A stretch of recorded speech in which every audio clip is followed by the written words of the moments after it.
Pakistan's most watching legal awareness YouTube channel.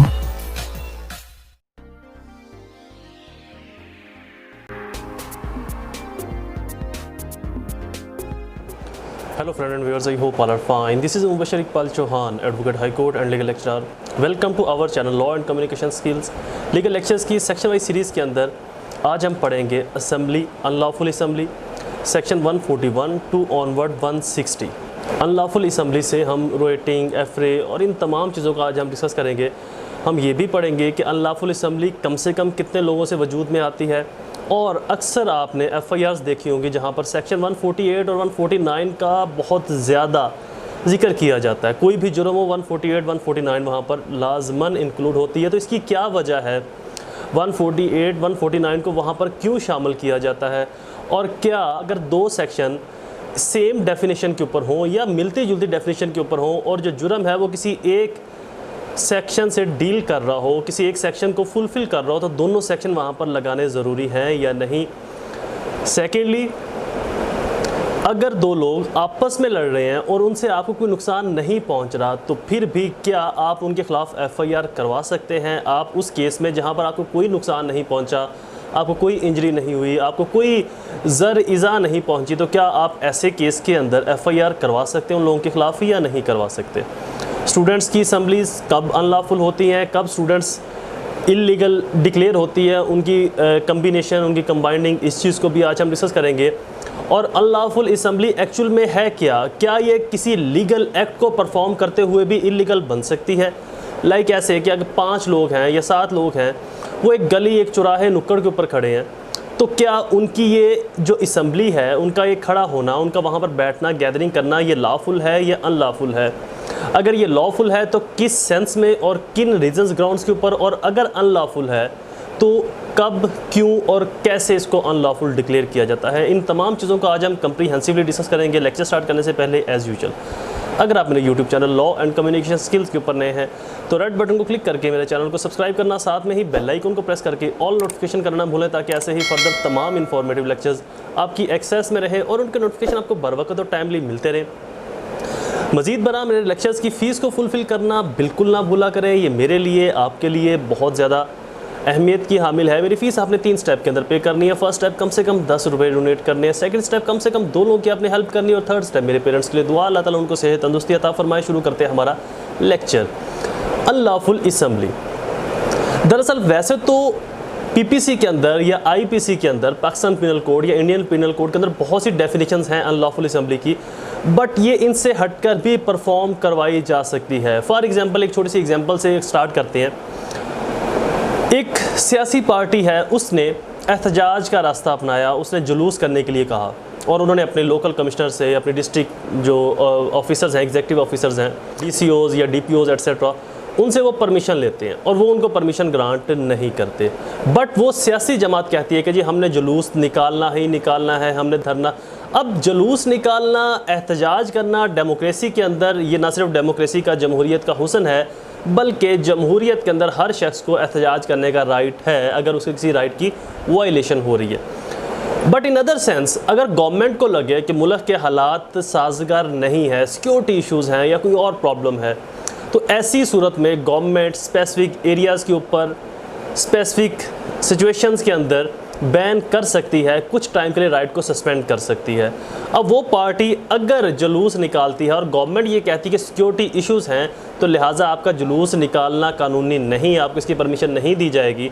इसके बावजूद भी अगर वो जुलूस निकालती हैं, अदर देन ये काम कानूनी है, ये काम लीगली है, इसकी परमिशन है, बट एक स्टैंडिंग ऑर्डर के तहत, एक एग्जीक्यूटिव ऑर्डर के तहत गवर्नमेंट ये ऑर्डर जारी करती है, ये हुक्मनामा जारी करती है कि यहाँ पर जुलूस धरना नहीं दिया जाएगा। इस दौरान जब कोई पार्टी वहाँ पर धरना देगी तो गवर्नमेंट इन्हीं सेक्शंस को वहाँ पर अप्लाई करवाती है, फुलफ़िल करवाती है। बाकी डिफरेंट लॉज भी अप्लाई होते हैं, बट बेसिक ये सेक्शन भी वहाँ पर इम्पोज होते हैं। ऐसा काम जो इलीगल नहीं है, बट वो इलीगल बन जाता है किसी स्पेसिफिक ऑर्डर के तहत, किसी एग्जीक्यूटिव और अथॉरिटेटिव बॉडी के ऑर्डर के बाद। अब इसकी डेफिनेशन के ऊपर आते हैं। Unlawful assembly, section 141, any assembly or 5 or more person is designate any unlawful assembly, it is common object of the person composing that assembly।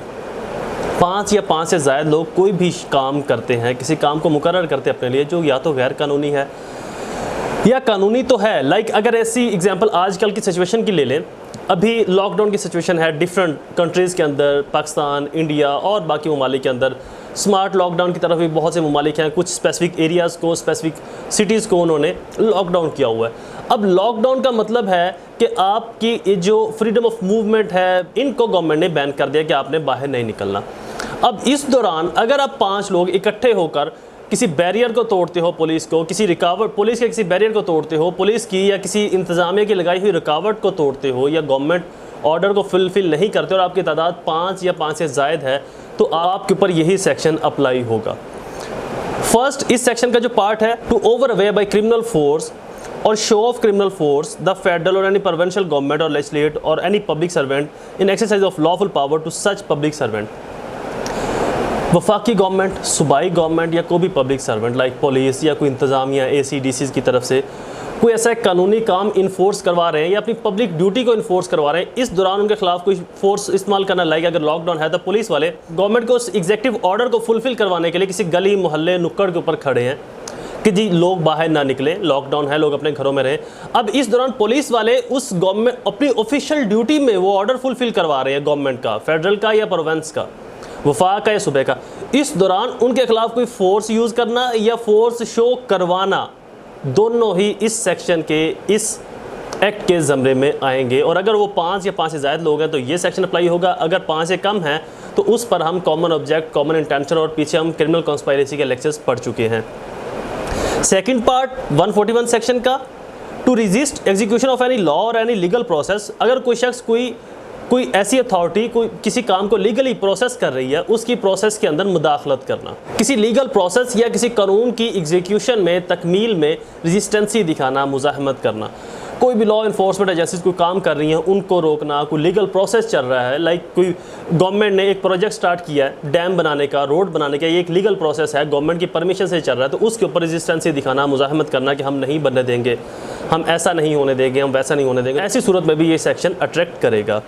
Third portion इस सेक्शन का, to commit any mischief, criminal trespass और other offence. Mischief क्या होती है? कुछ शरारत, ऐसा अमल जिससे कोई तंग हो। क्रिमिनल ट्रेसपास, बेजा मुदाखलत करना, मुजरमाना मुदाखलत करना।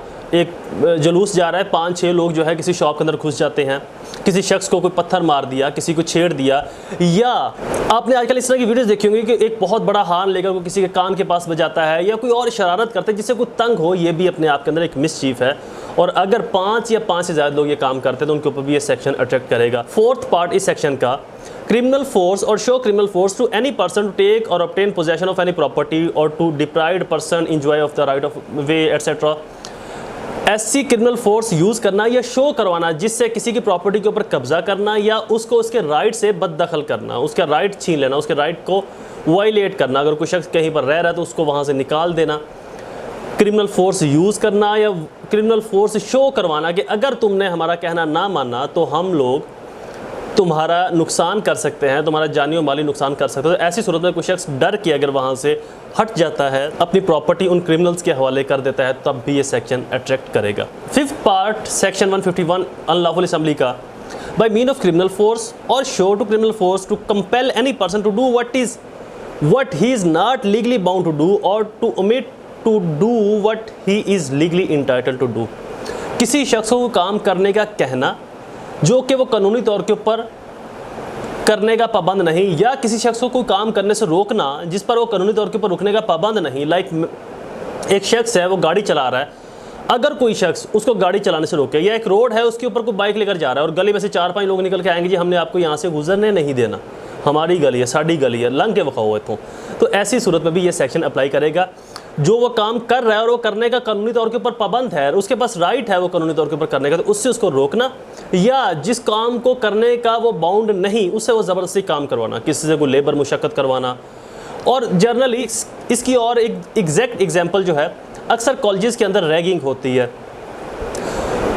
जो नए स्टूडेंट्स आते हैं उनको तंग किया जाता है, उनसे डांस करवाना, उनसे शरारतें करना, इस तरह की हरकतें की जाती हैं। अगर रैगिंग करने वाले 5 या 5 से ज़्यादा लोग हैं तब भी ये सेक्शन उनके ऊपर अप्लाई होगा। अदर देन बाकी लॉज भी अप्लाई होंगे, ये भी अप्लाई होगा। दो सेक्शंस को अप्लाई करने की वजह क्या है, ज़रूरत क्यों पेश आती है? उसकी वजह बेसिकली होता है कि हर सेक्शन, हर क्राइम अपनी एक डेफिनेशन रखता है। अब अगर एक शख्स ने एक फैक्ट के दौरान, एक अकरेंस के दौरान 4 क्राइम कमिट किए हैं और उसको एक क्राइम में सज़ा होगी, तो ये तो मदई के साथ ज़्यादती है। लाइक एक शख्स है, उसके पास अनलॉफुल वेपन है, गैर कानूनी असला भी है, वो 5 लोग मिलकर जाते हैं वहाँ पर और वहाँ पर धावा बोलते हैं, बढ़के ये FIR की वर्डिंग होती है कि 5 लोग फलां लोग जो हैं वो आए, उन्होंने बढ़के मारियों मार देंगे, अज इसनों मज़ा चखावांगे साढ़े दुश्मनी दा, अज ये लत्तां भन देंगे। तो ये वर्डिंग होती है FIR की। तो बेसिकली इस वर्डिंग के हिसाब से रिएक्ट किया जाता है। तो अनलॉफुल वेपन, गैर कानूनी असला, 5 या 5 से ज़्यादा लोगों ने हमला किया, वहाँ पर आके हर्ट पहुँचाया, इंजरी पहुँचाई और साथ में कोई चीज़ छीन कर भी ले गए, लाइक मोबाइल छीन के ले गए। अब ये क्या है? ये एक्सटॉर्शन भी है, ज़बरदस्ती उससे छीना मोबाइल, ये एक्सटॉर्शन के ज़मरे में आएगा, या 5 लोग उसके अंदर शामिल है तो ये रॉबरी भी बन जाएगा, एक्सटॉर्शन है। एक्सटॉर्शन कमिट किया, हर्ट कमिट किया, अनलॉफुल वेपन उनके पास थे, अनलॉफुल असेंबली के अंदर इन्वॉल्व थे। अब ये अपने आप के अंदर 4 अलग अलग जुर्म है।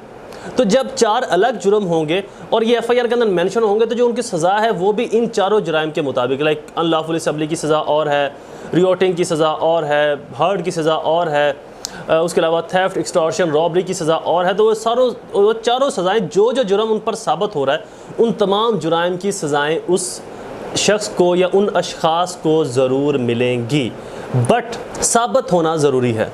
नेक्स्ट इसकी पनिशमेंट के ऊपर आते हैं। अनलॉफुल असेंबली की जो पनिशमेंट है वो 6 मंथ, फाइन और बोथ, ये दोनों सज़ाएँ इकट्ठी भी हो सकती हैं।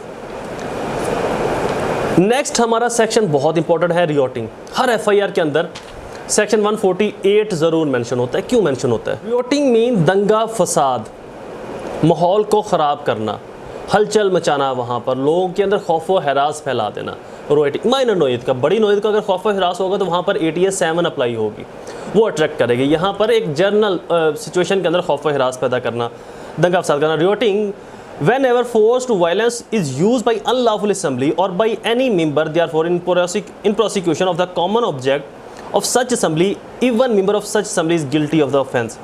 कोई भी शख्स वायलेंस करे, वहाँ पर शोर व गुल करे, हंगामा आराई करे, लोगों के अंदर डिस्टर्बेंस का बायस बने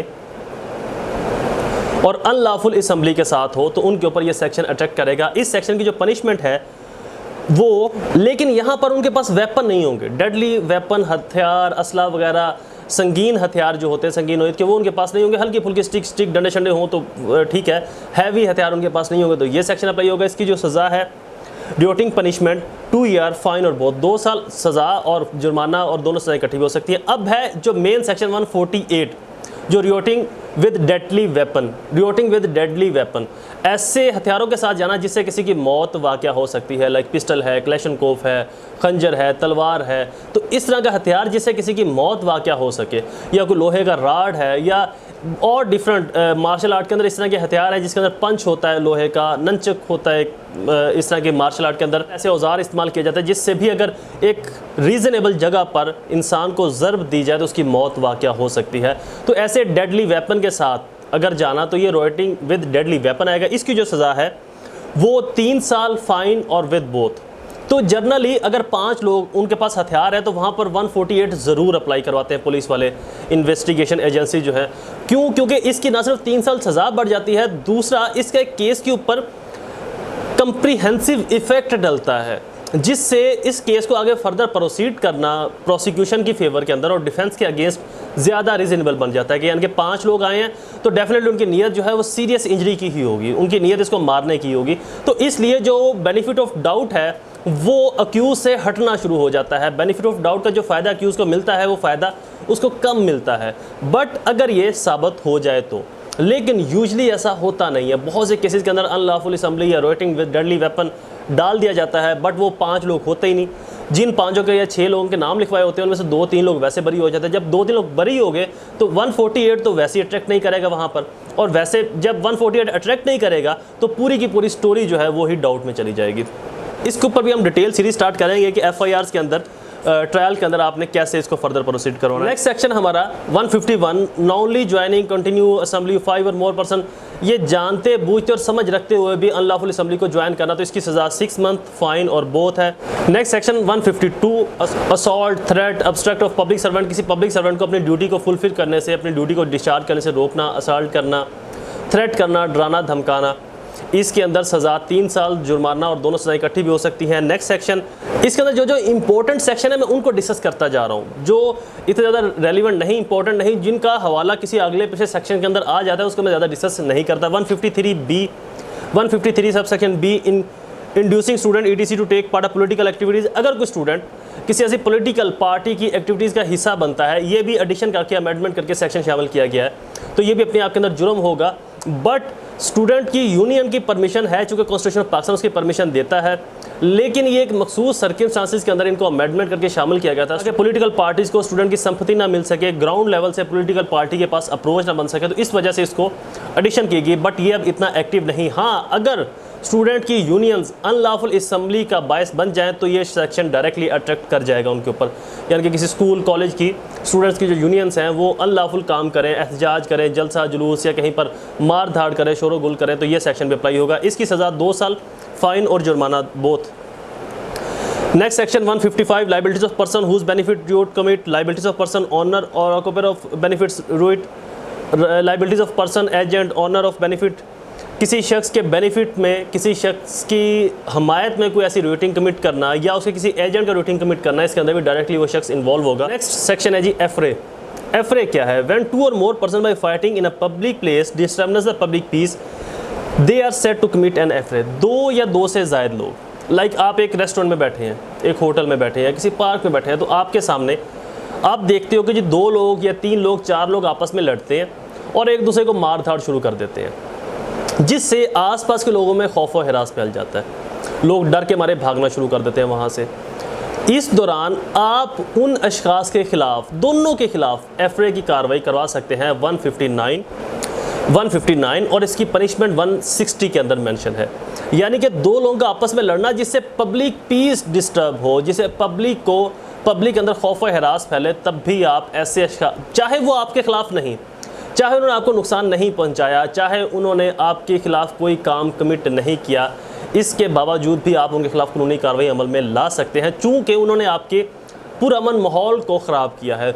और लॉ किसी भी शख्स को ये परमिशन नहीं देता कि वो अपने किसी एक्ट से किसी शख्स के माहौल को, उसके पुरअमन माहौल को ख़राब करे, उसके अंदर डिस्टर्बनेस लेकर आए। प्राइवेसी के राइट के तहत हर शख्स के पास ये राइट है, वो अपने राइट्स को एंजॉय कर सकता है, बट अपने राइट की इंजॉयमेंट के अंदर भी आप किसी और के राइट की वायलेशन नहीं कर सकते। हर शख्स को ये राइट है कि उसको पाकिस्तान के अंदर, उसको उस मुल्क के अंदर, अपने मुल्क में पुरसकून और पुरअमन माहौल मुहैया किया जाएगा। इस दौरान अगर उसके पुरसकून और पुरफिज़ा माहौल के अंदर कोई डिस्टर्बनेस का बायस बनता है, कोई ऐसी मिसचीफ करता है या कोई ऐसा खौफ व हिरास फैलाता है, तो वहाँ पर आप उनके खिलाफ़ एफरे की कार्रवाई करवा सकते हैं, चाहे उन्होंने आपको कोई नुकसान भी ना पहुँचाया हो, चाहे उन्होंने आपके खिलाफ़ कोई काम कमिट भी ना किया हो, इसके बावजूद भी आप उनके खिलाफ कानूनी कार्रवाई अमल में ला सकते हैं। इसकी जो पनिशमेंट है वो 1 मंथ पनिशमेंट है, इम्प्रिजनमेंट, और 300 फाइन, और दोनों सजाएं इकट्ठी भी हो सकती हैं। Our lecture is complete. I hope ये लेक्चर आपके लिए फ़ायदेमंद साबित हुआ होगा। ऐसे ही इन्फॉर्मेटिव लेक्चर को सुनने के लिए हमारे चैनल को सब्सक्राइब कीजिए, वीडियोज़ को लाइक और शेयर ज़रूर किया करें अपने तमाम सोशल सर्कल्स के अंदर, अपने हल्के अहबाब में। दोबारा हाजिर हूँगा एक नई सीरीज़ में, एक नए लेक्चर के साथ। तब तक मुझे अपनी दुआओं में ज़रूर याद रखें। अल्लाह ताला आप सबका हामी नासिर हो। वस्सलाम।